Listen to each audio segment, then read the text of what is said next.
Hello বন্ধুরা, good morning. সবাই কেমন আছো? আশা করছি সবাই ভালো আছো, সুস্থ আছো। আমি পূজা, আমার এই ছোট্ট পরিবারে নতুন আরেকটা ব্লগে তোমাদেরকে অনেক অনেক স্বাগত আর অনেক অনেক ভালোবাসা। এখন ঘড়ির কাঁটায় বাজে সকাল 7টা। এখন থেকেই তোমাদেরকে সাথে নিয়ে আজকের ব্লগটা শুরু করছি। আশা করছি ব্লগটা তোমাদের ভালো লাগবে। দেখো, গাছে না একটা ছোট্ট উচ্ছে ধরেছে, আর গাছে কত ফুল এসছে উচ্ছে গাছে। এমনি যখন আর কি সবজি কাটছিলাম, দানাগুলো ভাবলাম যে ফেলে দেবো, তো এই গাছের গোড়াটাই ফেলে ফেলে দিলে হয়তো গাছ যদি বেরোয়, তো সেই হিসাবে ফেলে দিয়েছিলাম। তো দুটোর মতো গাছ বেরিয়েছিল। একটা গাছ কী জানি আমার মেয়ে নষ্ট করে ফেলেছে নাকি, আর একটা গাছ বেশ ভালোই হয়েছে, তাতে আবার উচ্ছেও ধরেছে দেখতে পেলে, আর ছোটো ছোটো ফুলও এসেছে অনেক।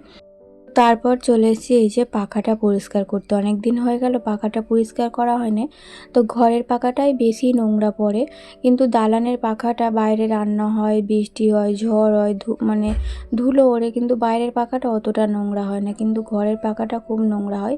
আর ওইদিকে সামসেটের কাপড় দেওয়া ছিল, তো আমার কয়েকটা বিয়ের গিফট পাওয়া ছিল, সেগুলো আর কি সামসেটের ওপরে গুছিয়ে রেখেছিলাম।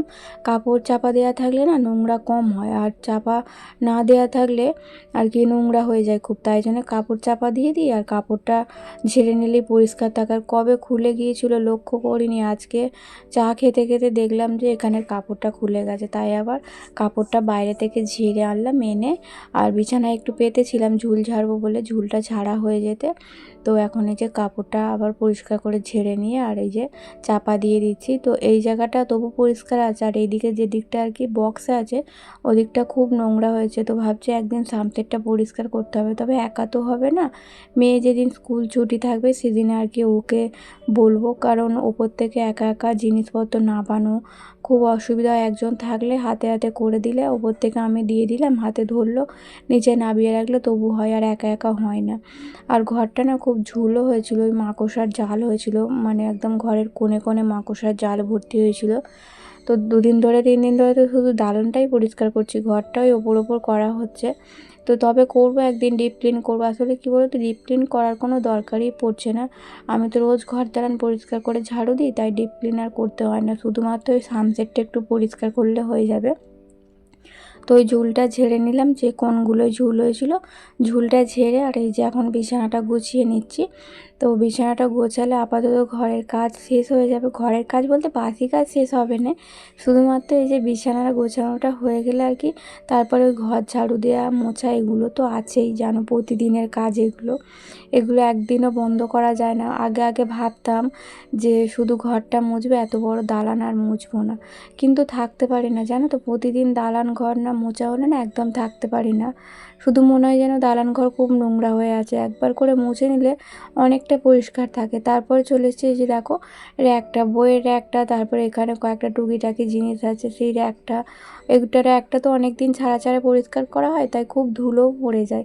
আজকে সব নামিয়ে একদম পরিষ্কার করব। শনিবার যেহেতু আমাদের এখানে কালী পুজো, তো কালী পুজো বলে পরিষ্কার করছি এই না, এমনিতেও আমি ঘরটা পরিষ্কার করি।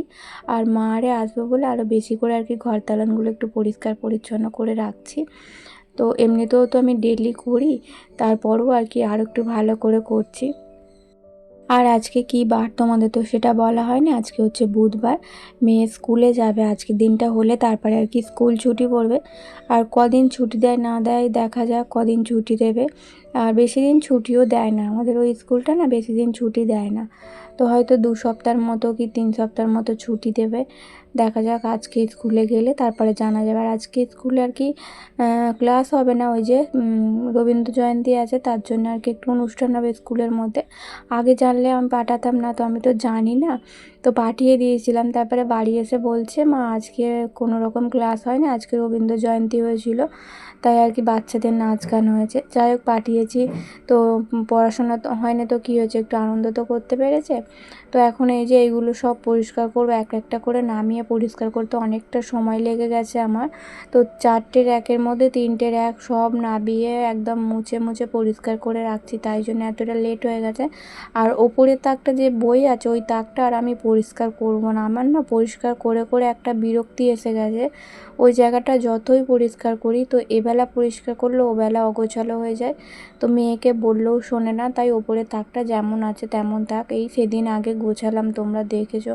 ওকে বলি যখন বই নিবি একটা একটা করে নিবি, একটা একটা করে গুছিয়ে আবার রেখে দিবি। তা না করে যেমন তেমন করে বইগুলো ভাঁজ মানে করে রেখে দেয়। আমার আর ভালো লাগে না ওই জায়গাটা গোছাতে, তাই থাক ওই জায়গাটা, শুধু আমার এই যেগুলো আর কি প্রয়োজনীয় জিনিস আছে সেই র্যাকগুলো গুছিয়ে নিয়ে তারপরে র্যাকটা যেখানটা ছিল সেখানটা একটু পরিষ্কার করবে। আর আজকে হচ্ছে মেয়ে পুজো করবে, মেয়ে পুজো করবে বলেই আজকে মেয়েকে তাড়াতাড়ি ডেকে দিয়েছে ঘুম থেকে। তো ও উঠে চান করতে চলে গেছে, পুজো করে তারপরে টিফিন করবো, আমার মতোই অভ্যাস হয়ে গেছে। তো সকালবেলা যেহেতু চান করে তো পুজোটা করে নিয়ে টিফিন করাই ভালো, স্কুলে যাবে বলে আরও তাড়াতাড়ি উঠে পড়েছে। আর ওর পুজো করতে অনেক লেট হয়, যেহেতু বাচ্চা মানুষ তো সব কিছু আস্তে আস্তে করে তাই লেট হয়। 9টা বাজে নিয়ে 8:30টার সময় উঠে পড়েছে ঘুম থেকে, উঠেই ব্রাশ করে চান করতে চলে গেছে। আর ও এখন ওদিকে পুজোর জোগাড় করছে, ওই যে দেখতে পাচ্ছ ওখানে হচ্ছে পুজোর জোগাড় করছে, পুজো এখনও করেনি তবে করবে। তো আমি এদিকের ঘরের কাজগুলো আস্তে আস্তে করে নিচ্ছি। প্রতি মাসে একবার করে মেয়ে ওই পুজো করে, তো এটা নতুন করে বলার কিছু নেই, সব মেয়েদেরই আর কি হয়। তো যাই হোক, এখন নিজে মেয়ে পুজো করছে, ঘরের পুজো হয়ে গেছে, বাইরে ওই হরি ঠাকুরকে পুজো করতে যাবে। আর আমি এই দরজাগুলো একটু ভালো করে মুছে নিচ্ছি। আমার না প্রতিদিন সমস্ত কাজকর্ম করি, ঘরের মোছামুছি ঝাড়াঝুড়ি করি, কিন্তু দরজাগুলোর কথা একদমই মনে থাকে না যে দরজাগুলো মাঝে মাঝে পরিষ্কার করার দরকার। আসলে দরজাগুলো সব সময় পরিষ্কার থাকে তো তাই জন্য আর মানে আলাদা করে পরিষ্কার করতে হয় না। আর এই জানালাগুলো বেশি নোংরা হয়, একদম রাস্তার ধারে তো যত গাড়ি ঘোড়া যায় ধুলোগুলো ওড়ে, তাই জন্য এই জানালাগুলো খুব মাঝে মাঝেই পরিষ্কার করতে হয়। তো জানালার নিচ দিকটা একদম কাদা কাদা হয়ে যায়, যখন বৃষ্টি হয় কাদা কাদা হয়ে যায়। আজকে আর শুকনো কাপড় দিয়ে মুছছি না, আজকে ওই কাদা কাদা হয়ে আছে বলি না, ভিজে কাপড় দিয়ে জানালাগুলো সব মুছে নেব। আর শুকনো কাপড়ের থেকে ভিজে কাপড় দিয়ে মুছলে দেখবে সব জিনিসটা ভালো পরিষ্কার হয়, শুকনো কাপড় দিয়ে মুছলে না অতটা পরিষ্কার হয় না। তো শুধুমাত্র এই জানালাগুলো মুছবো আর গ্রিলগুলো ভিজে কাপড় দিয়ে মুছে নেব। এমনিতেও গ্রিলগুলো জং ধরে গেছে, যেহেতু একদম রাস্তার ধারে বাইরের দিকটা সানসেট করা নেই, তাই যত ঝাঁপ বৃষ্টির ঝাপটা আসে সব গ্রিলের ওপরেই পড়ে। তো গ্রিলগুলোর রঙও চটে গেছে আর জংও চলে এসছে। তো তাই জন্য আর ভিজে মানে শুকনো কাপড় দিয়ে মোছার কোনো দরকার নেই, ভিজে কাপড় দিয়ে মুছলে এতে বরঞ্চ ভালো পরিষ্কার হবে। এদিকের জানালাটা পরিষ্কার করে আবার ওদিকটাতেও যেতে হবে, ওদিকের জানালাটাও তো মানে কি বলবো দালানের দিকটা দিয়ে হাওয়া দেয় আর করে, এদিকটাও ভালো নোংরা। আর সব থেকে ওই দিকের থেকে রাস্তার ধারের থেকে এদিকের জানলাটা নোংরা হয়। ওই যে মশারি দেওয়া আছে জানালাতে, মশা হয় বলে রাত্রিবেলা একটা করে পাল্লা খুলে রাখি যাতে ঘরটা একটু ঠান্ডা থাকে। সমস্ত দরজা জানলা বন্ধ করে দিলে না ঘরটা একদম গরম হয়ে যায়, তাই ওপরের পাল্লাটা খুলে রাখি আর নিচের পাল্লাটা এঁটে রাখি যাতে ঘরটা একটু ঠান্ডা থাকে। আর ওই মশার জন্যে আর কি মশারিটা দেয়া আছে জানালার কাছে, যাতে জানালা খোলা থাকলেও মশা না ঢুকতে পারে।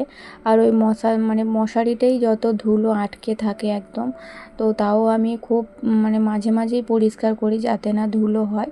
তো ওদিকে ঘর দালান ভালো করে পরিষ্কার করে নিয়ে আর চলে এসেছি এদিকে রান্না করতে, অনেকটা বেলাও হয়ে গেছে। আজকে আর কি মাছ আছে, 1 পিসের মতো মাছ আছে, তবে 1 পিস মাছ দিয়ে তো আর সবার হবে না, তো মাছটা হাজব্যান্ডকে ঝাল করে দেবো আর মা মেয়ের জন্য ডিম করবো। আর এই সপ্তাহে তো মাছ আনেই নে বলতে গেলে চলে, 2 দিনের মতো মাছ এনেছে, তো সারা সপ্তাহ কী রান্না করব ভেবে পাই না। হাজব্যান্ডকে বলছিলাম যে একটু মাছ আনার জন্য, তো মাছ না আমার মেয়েও খেতে চাইছে না, হাজব্যান্ডও খেতে চাইছে না। হাজব্যান্ড বলছে যে এই সপ্তাহে আর মাছ বাজার করবো না, যা সবজি আছে সেটা দিয়ে আর কি এই সপ্তাহটা চালিয়ে নাও। তো চালিয়ে তো নেব, কিন্তু চিন্তা তো আমার, একটু মাছ থাকলে দেখবে কোনো রকম রান্নার চিন্তা থাকে না, যে মাছ আছে যাও না যাও একটু তরকারি করে নিলেই হয়ে যাবে। আর মাছ না থাকলে বেশি চিন্তা হয় নিরামিষ কী রান্না করব না করব। তবে ডিম আছে ঘরে, দেখা যায় প্রত্যেক দিনই ডিমই রান্না করে নেব, কিছু করার নেই, প্রত্যেক দিন আর করব না। কালকে হয়তো ডিম রান্না করতে পারি, হাজব্যান্ড ডিম আজকে খাচ্ছে না, কালকে হয়তো ডিমও খাবে, আজকেও ডিম খাবে না বলে দিয়েছে। আর এদিকে একটু ডাল করে নেব, ওদিকে ডিম ভেজেছি, ডাল করছি, আর ভাতের মধ্যে একটু আলু সেদ্ধ দিয়েছিলাম, তেল লঙ্কা আর পেঁয়াজ ভেজে মাখিয়েছি, আর হচ্ছে পটল ভেজেছি। এই হচ্ছে আজকে দুপুরের মেনু। আমার রান্নাবান্না সব হয়ে গেছে, এখন গ্যাসটা ভালো করে মুছে পরিষ্কার করে নেব।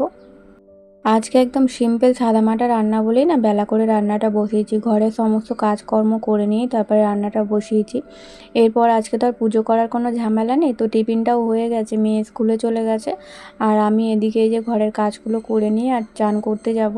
তো চান করার আগে যেটুকুটা কাজ বাকি আছে সেগুলো করে নেব। আর আজকে গ্যাসটা এমনি মুছে নিচ্ছে, আজকে আর মানে ওই জালি দিয়ে ঘষে মেজে পরিষ্কার করে মুছছি না। আজকে সিম্পল রান্না হয়েছে তো গ্যাসটা খুব একটা নোংরা হয়নি, তো তাই জন্য এমনি কাপড় দিয়ে আর কি মুছে নিলাম। তবে টেবিলটা আমার প্রতিদিন মোছা লাগে বাইরে তো, আর যত আম গাছের ফুলগুলো এসে টেবিলে জড়ো হয়, তো টেবিল থেকে কত কত আম গাছের ফুল তুলতে হয় আমাকে প্রতিদিন, তাই জন্য টেবিলটা ব্যবহার করি না, তাও প্রতিদিন মুছতে হয় যে আম গাছের ফুল। আর ঘর দালান যে সারাদিন কতবার ঝাড়ু দিতে হয় তার কোনো ঠিক নেই। তো সকালে তো একবার ঘর দালান মুছে ঝাড়ু দিয়ে নিই, তারপরে রান্নার পর বেলায় রান্না হয়, তারপর ওই বেলার দিকটায় 12টা 12:30টার দিক করে একবার ঝাড়ু দিই। বিকেলবেলা ঘুম থেকে উঠে বাসন মাজার আগে একবার ঝাড়ু দিই, কারণ ওই যে হাওয়া দেয়, হাওয়া দিলেই যত আম গাছের ফুলগুলো এসে দালানে জড়ো হয়। তো আমার আবার ঘর দালান নোংরা হয়ে থাকলে একদম দেখতে ভালো লাগে না, তাই বারে বারে ঝাড়ু দিয়ে পরিষ্কার করার চেষ্টা করি। আর চাল আছে, তা সত্ত্বেও হাজব্যান্ড দেখো এই যে চাল এনে দিল, তো মা আরে আসবে বলেই একবার এনে দিতে, তখন আর সময় হবে না। তো একবারে অনেকটা চাল এনে দিলে কি মানে আর চিন্তা করতে হয় না কিছুদিন যে চাল শেষ হয়ে যাবে, চাল শেষ হয়ে যাবে। তো চাল শেষ হওয়ার আগেই থেকেই আমি বলে দিই যে চাল শেষ হতে যাচ্ছে, তুমি চাল এনে দাও। তবে এইবারে অনেকটা চাল হয়ে গেছে, যাই হোক এখন অনেক দিন আমার চলবে। মারে তো বেশি দিন থাকবে না, 2-1 দিন হয়তো থাকবে, তারপরে আমার ওই 1 মাসের মতো হয়ে যাবে, তারও বেশিও হবে। আর এদিকে এই যে মেয়েকে খিদে পেয়েছে, মেয়েকে খেতে দিয়ে দিলাম, তারপরে হাজব্যান্ড চলে এসেছিলো, আমিও খেয়ে নিলাম। খেয়ে নিয়ে এই যে আগের কয়েকটা আম ছিল, তো এই আমগুলো আর কি কেনা আম ছিল, 5টার মতো আম নিয়ে এসেছিলো, 3টে কেটেছিলাম আর 2টো রেখে দিয়েছিলাম। তো সেই 2টো আজকে কাটছি, কালকে কাটবো বলে মেয়ে অনেকক্ষণ থেকে বায়না করছিল, কিন্তু কালকে না এত পরিমাণে ঘুম পেয়েছিল যে কালকে আর কাটতে ইচ্ছা করছিল না। আর এটা হচ্ছে দেখছো আমাদের গাছের আম, তোমাদের তো বলেছিলাম গাছের আমটা যখন কাটবো তোমাদের অবশ্যই দেখাবো। তো আমাদের গাছের আম কীরকম দেখছো তো, কত বড় আর হলুদ আমটা, কিন্তু একদম ভালো নয়, ভেতরে সে কীরকম হয়ে গেছে, পোকা হয়নি কিন্তু খেতে একদম ভক্তি হবে না। এই যে দেখো একদম গলে গলে মতো গেছে। তো আমটা কাটলাম ঠিকই, কিন্তু কেউ ভক্তি করে খেলো না, আমটা পুরোটাই ফেলে দিতে হলো। তো আরও যদি আগে দেখতে পেতাম তাহলে আরও আগে পেড়ে নিলে তাহলে হয়তো একটু খাওয়া যেত, কিন্তু একদম নরম হয়ে গেছে তো একদম কি বলবো, ঘেঁটে মতো গেছে আমটা, তাই আর খাওয়া গেল না। আর এদিকে মানে সপ্তাহের যে সৌদাগুলো এনেছিল সেগুলো না ব্যাগটার প্রয়োজন পড়েছিল, চাল আনবে বলে, তো ওই ব্যাগ থেকে সব নামিয়ে হাজব্যান্ডকে দিয়েছিলাম চাল আনতে। তো চাল তো আনা হয়ে গেছিলো, কিন্তু এগুলো আর তোলা হয় না সকালে, তো এখন তুলে দিলাম। আর কয়েকটা জামা কাপড় আছে, এগুলো এখন ভাঁজ করে রেখে দেবো। আর ওই যে দেখতে পাচ্ছ আলুর ওপরে গাঁদাল পাতা কত দিয়ে গেছে, দেখো আমাদের পাশের বাড়ি একটা আর কি দিদিভাই দিয়ে গেছে, অনেক গাঁদাল পাতা দিয়ে গেছে। তো বলেছে নাকি প্লাস্টিকে করে এগুলো বেঁধে রেখে দিলে না অনেক দিন থাকে। তবে এই সপ্তাহে তো ঝোলের বাজার সেরকম নেই, আর বেশি দিন থাকবে বলেও মনে হয় না। তো ওদের না অনেক গাছ আছে গাঁদাল পাতা, তো আমি বলেছিলাম একবার যে গাঁদাল পাতা খেতে আমার বেশ ভালো লাগে ঝোলেতে দিলে, তাই জন্য আজকে অনেক গাঁদাল পাতা দিয়ে গেছে। তো আমার হাজব্যান্ড বললো যে এই সপ্তাহে তো ঝোলের বাজার নেই, তো গাঁদাল পাতা গুছিয়ে রাখো, যদি পরের সপ্তাহে করা যায়।